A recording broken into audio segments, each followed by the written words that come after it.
आज 9 मार्च है और हमने आज इंटरनेशनल वुमेन्स डे मनाया है। लोगों ने सबने 8 तारीख को मनाया, बट हमारा एक मैसेज था कि इस साल के 365 दिन में इतनी कोशिश करनी चाहिए कि जितने भी मौके मिले, जितने दिन मिले, हम उनको मनाएं। तो 6 तारीख को हमने इस साल इंस्टीट्यूट ऑफ वुमेन स्टडीज़ से मनाया था, और उसके बाद 92 बेस हॉस्टल में कल हमने मनाया, और आज यहाँ पे वुमेंस कॉलेज में आज इंटरनेशनल डे हमने सेलिब्रेट किया है। आगे वाले दिनों में हमारा यही प्रोसेस रहेगा, जितने सारे प्रोग्राम हम वुमेन के लिए कर सकते हो, वुमेन एम्पावरमेंट पे हो, डोमेस्टिक वायलेंस पे हो, जितनी सारी अवेयरनेस हम कर सकते हैं, जितनी स्कीम्स है गवर्नमेंट की, उनको लोगों तक पहुंचाने की कोशिश करेंगे। जो भी वुमेन के रिलेटेड है, वो एजुकेशन के रिलेटेड है, वो वहाँ तक पहुँचाएंगे। प्लस आज हमारा मैसेज यही था कि जो स्टीरियोटाइप्स है वुमेन को लेके, वो हमें ब्रेक करने हैं। उनको एक रोल देना है, जो उनका आइडेंटिटी है एज पर्सन, एज इंडिविजुअल। जो हमारी माएँ बहनें हैं, उनको सिर्फ माएँ बहनें देख के हमें देखना नहीं चाहिए। उनके रोल्स है, जो उनकी कॉम्पिटेंस है, उनकी एबिलिटीज़ है अपने काम में, जो अपने ऑफिस में, अपने घर में जो उनकी एबिलिटीज़ है काम करने की, उससे उनको जाना जाए, पहचाना जाए। एंड वी शुड ब्रेक दो स्टीरियोटाइप्स। प्लस हॉस्पिटल्स में जो बड़े बड़े बैनर लगे हैं, फीटस का जो जेंडर पता किया जाता है, जब तक वो बोर्ड्स नहीं उतरेंगे, जब तक पूरे हिंदुस्तान में, भारत में ये चीज़ घोषणा नहीं की जाएगी कि अब ये एविल खत्म हो चुका है, हमारी अनबॉर्न चाइल्ड सेफ है, तब तक हम ये काम करते रहेंगे। और जब तक हमें सक्सेस नहीं मिलती, वी विल कंटिन्यू। मैम, आपका सवाल काफ़ी अच्छा है कि हम बाकी जगहों तक पहुंच नहीं पाते, बट शायद हम श्रीनगर से ही इतनी कोशिश करने की कोशिश कर रहे हैं कि पहले हम यहाँ सब लोगों तक पहुंच जाए। Honestly speaking, non government organisations बहुत बड़ी बड़ी भी होती है, हमारी एनजीओ उतनी ज़्यादा बड़ी नहीं है कि हम सारे डिस्ट्रिक्ट को कवर करें, बट वी आर ट्राइंग। हम Budgam, Ganderbal, Kulgam, Srinagar, at least in 4 districts में तो हमारी एक्सेप्टेंस और प्रेजेंस है, जहाँ पे हम लोगों के लिए काम करते हैं। बट कुछ टीम्स है जो हमारे बॉर्डर एरियाज़ है, वहाँ भी हम कोशिश करें हमारी टीम्स बने हो, लोगों तक अवेयरनेस प्रोग्राम्स करें और मैसेज वहाँ तक पहुँचे। और मैम, आपने ये स्टेटस कहाँ से लिया कि यहाँ पे आपको काम मिलता है? आई थिंक मैं आपका सवाल मैं समझ गया। नहीं, नहीं, ऐसा नहीं है, ऐसा नहीं है। बेसिकली क्या होता है कि गांव के एरिया छोटे हैं। अगर हम किसी भी डिस्ट्रिक्ट की बात करें, हमारा डिस्ट्रिक्ट 25 से 30 किलोमीटर में ख़त्म हो जाता है। और पहले डिस्ट्रिक्ट बड़े हुआ करते थे। अनंतनाग के बड़ा डिस्ट्रिक्ट हुआ करता था, बारामूला बड़ा डिस्ट्रिक्ट, वो छोटे छोटे हो गए। श्रीनगर भी बहुत बड़ा डिस्ट्रिक्ट है, इसलिए आपको लगता है कि छोटे एरिया से न्यूज़ जल्दी आ जाती है। बट अगर आप पिछले कुछ दिनों के न्यूज़पेपर्स भी ले लेंगे, तो कितने सारे सुसाइड तो यहीं पे होते हैं। हमारे सारे पुल जो है, वो सुसाइड के ठिकाने बन चुके हैं। किसी गाँव से तो कोई ये न्यूज़ नहीं मिली होगी आपको कि कोई शुपियन के। जी, हाँ हाँ, अच्छा, ओके ओके, ये सवाल मैं समझ गया आपकी बात। हाँ, ऐसा है, वहाँ पे अवेयरनेस कम है, बट ऐसा नहीं है कि वहाँ पे केसेस ज़्यादा है या यहाँ पे कम है। और अगर आप डिस्ट्रिक्ट कोर्ट भी जाएंगे, आपको डोमेस्टिक वायलेंस के केस बड़े बड़े मिलेंगे। आप पुलिस से भी पता करेंगे तो काफ़ी सारे केसेस मिलेंगे आपको। बट हमारे लिए कंसर्न है कि केसेस हर जगह पे है, और इन केसेस को कम होना चाहिए, और हमारे जो वुमेन फोक है, उनको उनका सिक्योर होना बड़ा ज़रूरी है। Assalamu alaikum everyone. First of all, it's my immense pleasure to be here and to speak before all of you.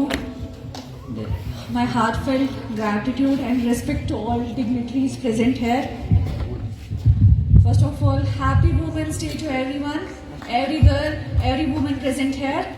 Happy Women's Day, and we should celebrate our day every day, not only on Women's Day.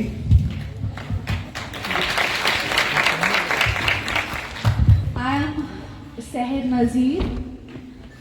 I am an acid survivor. I will not say I am an acid victim. I am a survivor because I have survived this since last 9 years. I will share my story, my experience with you. Actually, this incident happened in 2014. I was going to my college and somebody came and threw acid on me. I was studying law. मैं law कर रही थी. I was in 6th semester.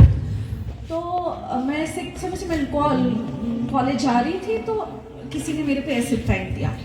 तो तब मुझे पता नहीं चला कि क्या है, क्या हो रहा है, क्या हुआ. तो मुझे हॉस्पिटल लिया गया. तो अभी तक वहाँ से मेरी जर्नी स्टार्ट हो गई, तो अभी तक चल रही है. तो अभी तक मेरी 28 सर्जरीज हो गई, all under general anaesthesia. I'm not able to see from my right eye. I lost the vision in my one eye. तो पहले मुझे लगा कि मैं हॉस्पिटल, क्योंकि मोस्ट ऑफ द टाइम, क्योंकि 9 सालों से जर्नी चल रही है, 5-6 साल तो मैं कंटिन्यूसली हॉस्पिटल में रही. मैं हॉस्पिटल रहती थी, मेरी सर्जरीज होती थी, 5-6 सर्जरीज होती थी, वापस आती थी। तो उस टाइम को मुझे लगा कि सब खत्म हो गया, कुछ नहीं रहा। मेरी स्टडीज, मैं मेरा ड्रीम था लॉ कंप्लीट करना, मतलब लॉ डिग्री हासिल करना। तो मुझे पता नहीं मैं पढ़ पाऊंगी, नहीं पढ़ पाऊंगी, मैं एग्जाम्स दे पाऊंगी, मैं डिग्री ले पाऊंगी, क्योंकि मेरे फ्रेंड्स सब मेरे साथ कर रहे थे। मैं सोच रही थी उनकी डिग्री कंप्लीट होगी, शायद मेरी नहीं होगी। तो उस टाइम में मुझे पता था कि आगे मेरी लाइफ नहीं है, I am dead. But then I thought कि नहीं, मैं अपनी स्टडीज कंप्लीट करूंगी, मैं एग्जाम्स दूंगी। तो मैं आती थी, मैं सर्जरी से आती थी, मैं बीच में यहाँ आती थी, मैं मेक श्योर करती थी कि मैं एग्जाम दे दूं। तो मैं एग्जाम्स देती थी, वापस ट्रीटमेंट के लिए चली जाती थी। तो in 2019 I completed my law with my batchmates, with my friends. I got the degree of law. I got my law. I was appointed as a researcher in J&K High Court, and I have worked there as a researcher with Chief Justice, former 3 Honorable Chief Justice, and I worked there for 3 years. And presently I am Legal Aid Defense Counsel for District Legal Service Authority, Srinagar. Recently मेरे case की judgment आ गई और and they got the life imprisonment, they are behind the bars and they got the life imprisonment.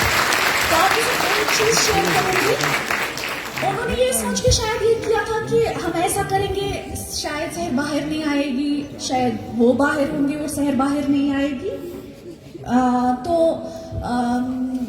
हम उसको आगे देख नहीं पाएंगे। लेकिन आज they are behind the bars, I am here. मैं वहाँ पे एज ए विजिट करने जाती हूँ as a legal aid defence counsel, और वो वहाँ पे बिहाइंड द बार्स होते हैं, मैं उनको एज डिफेंस काउंसिल वहाँ जाती हूँ। तो उनसे बड़ी मतलब वो मेरी तरह से उनके लिए तमाचा एक है कि वो अंदर है, मैं बाहर है।